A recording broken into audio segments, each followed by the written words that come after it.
Hi there. We're on day 267 of our Through the Bible in 1 Year. We're finishing the book of Esther today. It was very exciting yesterday. Remember Mordecai and his daughter. It was her uncle, but he adopted her. And she is now, Esther is the queen. And who was it? Yeah. Haman was his highest officer. Had tricked him into signing a decree to kill all the Jews, but he's about to find out something about Mordecai. That night sleep escaped the king, so he ordered the book recording daily events to be brought and read to the king. They found out the written report of how Mordecai had informed on Bigthana and Teresha, two eunuchs who guarded the king's entrance, when they planned to assassinate King Ahasuerus. The king inquired, "What honor and special recognition have been given to Mordecai for this act?" The king's personal attendant replied, "Nothing has been done for him." The king asked, "Who's in the court?" Now Haman was just entering the outer court of the palace to ask the king to hang Mordecai on the gallows he had prepared for him. The king's attendant said to him, "Haman is there, standing in the court." "Have him enter," the king ordered. Haman entered, and the king asked him, What should be done for the man the king wants to honor?" Haman thought to himself, "Who is it that the king would want to honor more than me?" Haman told the king. "For the man the king wants to honor, have them bring a royal garment that the king himself has worn, and a horse the king himself has ridden, which has a royal diadem on its head. Put the garment and the horse under the charge of one of the king's most noble officials. Have them clothe the man and the king wants to honor, and parade him on a horse through the city square, and proclaim before him, this is what is done for the man the king wants to honor." The king told Haman, "Hurry, do just as you propose. Take the garment and a horse for Mordecai, the Jew, who is sitting at the king's gate. Do not leave out anything you have suggested." So Haman took the garment and the horse. He clothed Mordecai and paraded it through the city square, crying out before him, "This is what is done for the man the king wants to honor." Then Mordecai returned to the king's gate. But Haman, overwhelmed, hurried off for home with his head covered. Haman told his wife Zeresh and all his friends everything that had happened. His advisors and his wife Zeresh said to him, "Since Mordecai is Jewish, and you have begun to fall before him, you won't overcome him, because your downfall is certain." While they were still speaking with him, the eunuchs of the king arrived and rushed Haman to the banquet Esther had prepared. Remember, she was preparing banquets for him. Oh, Haman is executed. The king and Haman came to feast with Esther, the queen, once again on the second day. While drinking wine, the king asked Esther, "Queen, whatever you ask will be given to you. Whatever you seek, even to half the kingdom, will be done." Queen Esther answered, "If I have obtained your approval, my king, and if the king is pleased, spare my life, this is my request, and spare my people, this is my desire. For my people and I have been sold out to destruction, death, and extermination. If we had merely been sold as male and female slaves, I would have kept silent. Indeed, the trouble wouldn't be worth burdening the king." King Ahasuerus spoke up and asked Queen Esther, "Who is this, and where is the one who would devise such a scheme?" Esther answered, "The adversary and enemy is evil Haman." Gotta pause. Okay, had to answer a phone call real quick. So we were at 5 or 6, right? King Ahasuerus spoke up and asked Queen Esther, "Who is this, and where is the one who would devise such a scheme?" Esther answered, "The adversary and enemy is the evil Haman." Haman stood terrified before the king and queen. Angered by this, the king arose from where they were drinking wine and went to the palace garden. Haman remained to beg Queen Esther for his life, because he realized the king was planning something terrible for him. Just as the king returned from the palace garden of the house of wine drinking, Haman was falling on the couch where Esther was reclining.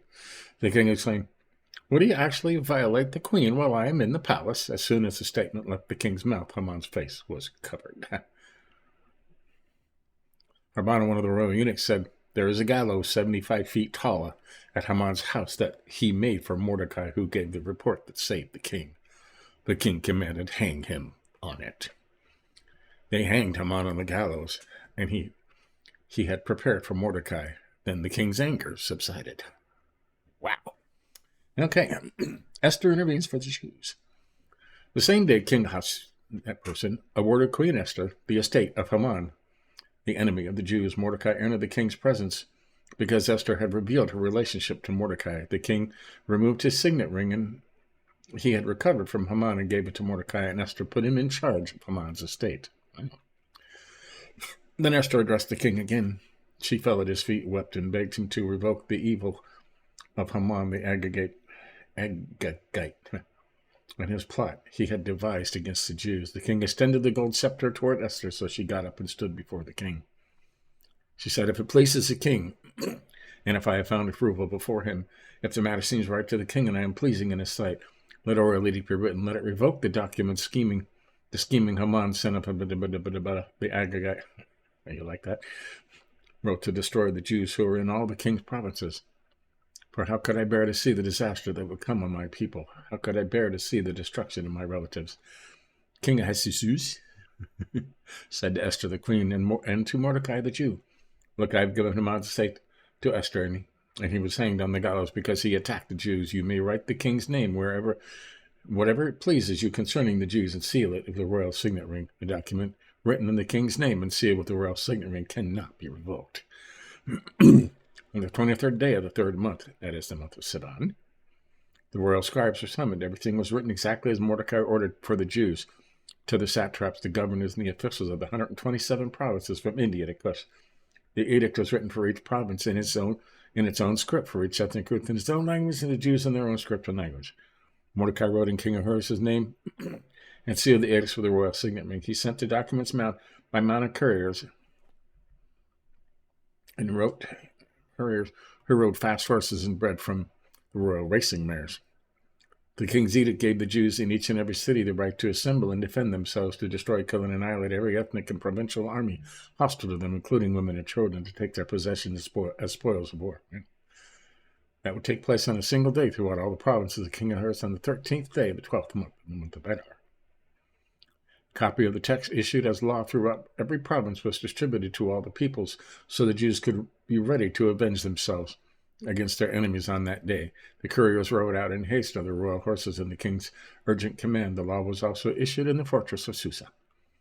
Mordecai went from the king's presence clothed in royal purple and white, with a great gold crown and a purple robe of fine linen. The city of Susa shouted and rejoiced, and the Jews celebrated with gladness, joy, and honor. In every province, in every city, wherever the king's command and his law reached, joy and rejoicing took place among the Jews. This was a celebration and holiday, and many of the ethnic groups of the land professed themselves to be Jews because the fear of the Jews had overcome them. Victories of the Jews. Okay.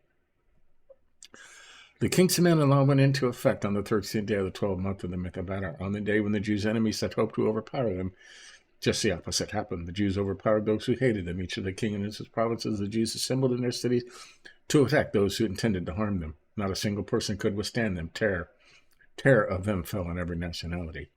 All of the officials of the provinces and satraps, the governors, the royal civil administrators aided the Jews because they were afraid of Mordecai. For Mordecai exercised great power in the palace, and his fame spread throughout the provinces as he became more and more powerful. Mordecai. The Jews put all their enemies to the sword, killing and destroying them. They did what they pleased to those who hated them. In the fortress of Susa, the Jews killed and destroyed 500 men, and did it in these places, and these places, and these places, and these places. They killed these 10 sons of Haman, of Hammedatha, and Hammedatha, the enemy of the Jews. However, they did not seize any plunder. On that day, the number of people killed in the fortress of Susa was reported to the king. The king said to Queen Esther, "In the fortress of Susa, the Jews have killed and destroyed 500 men, including Haman's 10 sons. What have they done with the rest of the royal provinces? Whatever you ask, it will be given to you. Whatever you seek, it will also be done." Esther answers, "If it pleases the king, may the Jews who are in Susa also have tomorrow to carry out today's law. May the bodies of Haman's 10 sons be hung on the gallows." The king gave orders for this to be done, and so a law was announced in Susa. They hung the bodies of Haman's 10 sons. The Jews in Susa assembled again on the 14th day of the month of Adar and killed 300 men at Susa, but they did not seize any plunder. Man, they're really mean, aren't they? The rest of the Jews in the royal provinces assembled, defended themselves, and got rid of their enemies. They killed 75,000 of those who hated them, but did not seize any plunder. They fought on the 13th day of the month of Adar and rested on the 14th, and it became a day of feasting and rejoicing. But the Jews in Susa had assembled on the 13th and 14th day of the month. They rested on the 15th day of the month, and it became a day of feasting and rejoicing. This explains why the rural Jews who live in the villages observe the 14th day of the month of Adar as a time of rejoicing and feasting. It is a holiday when they send gifts to one another. Mordecai recorded these events and sent letters to all the Jews in all of King Ahasuerus' provinces, both near and far. He ordered them to celebrate the 14th and 15th day of the month of Adar every year, because during those days the Jews got rid of their enemies. That was the month that their sorrow turned into rejoicing and their mourning into a holiday. They were to be days of feasting, rejoicing, and sending of gifts to one another and the poor. So the Jews agreed to continue to practice the practice they had begun, as Mordecai had written them to do. For Haman, son of Hammedatha the Agagite, the enemy of all the Jews, had plotted against the Jews to destroy them. He cast a pur, that is the lot, to crush and destroy them. But when the matter was brought before the king, he commanded the letter of evil plan Haman had devised against the Jews return on his own head, that he should be hanged with his sons on the gallows. For this reason, these days are called Purim, from the word pur. Because of all the instructions in this letter, as well as what they had witnessed and what had happened to them, the Jews bound themselves, their descendants, and all who joined them, to a commitment that they would not fail to celebrate these 2 days each and every year, according to the written instructions and according to the time appointed. These days are remembered and celebrated by every generation, family, province, and city, so that the days of Purim will not lose their significance in Jewish life, and their memory will not fade from their descendants. Queen Esther, daughter of Abihail, along with Mordecai the Jew, wrote the second letter with full authority to confirm the letter about Purim. He sent letters with messages of peace and faithfulness to all the Jews who were in the 127 provinces of the kingdom of Ahasuerus, in order to confirm these days of Purim at their proper time, just as Mordecai the Jew and Queen Esther had established them, and just as they had committed themselves and their descendants to the practices of fasting and lamentation. So Esther's command confirmed these customs of Purim, which were then written into the record. Okay, last chapter. Mordecai's fame. King Ahasuerus imposed a tax throughout the land, even to the farthest shores. All of his powerful and magnificent accomplishments and the detailed account of Mordecai's great rank to which the king had honored him, have they not been written in the historical records of the kings of Media and Persia, Mordecai the Jew was second only to King Ahasuerus, famous among the Jews, and highly popular with many of his relatives. He continued to seek good for his people and to speak for the welfare of all his descendants. Now, there you go. That was a book of Esther, and that was pretty exciting, huh? Pretty exciting. Now we're getting into Ezra next. The rest of Ezra. Ezra, you remember, he was a priest from the direct line of Aaron. And they kind of took that break in the middle. I don't know why, but it's supposed to be reading it, like it says up there, in chronological order in which the stories and events actually occurred. So they're taking their best guess to create a timeline. So we'll stick with the timeline. Just about done. Only about a week left in the Old Testament. And then we'll start the New Testament. I'm looking forward to that. Okay. I have learned through these last 267 days how important the Old Testament is. Okay. As a Christian all my life, it's easy not to pay attention to the Old Testament because you're concentrating on studying Jesus. But I have found Jesus in every single book of the Old Testament because he was always there, right? Just like in John says, Genesis 1:1 says, in the beginning, right? And in John chapter 1, it says, in the beginning was the Word is with God, and the Word was God. He was with God in the beginning, Jesus. So why wouldn't he be in every book of the Bible? Okay? So we're learning a lot. Catch up on any man missed. You want to say you got the whole Bible in a year? Otherwise, tomorrow we'll continue with Ezra. And like I said, there's only about a week left. On the 30th, we're going to start Luke. So looking forward to that. But until next time, keep studying. See ya.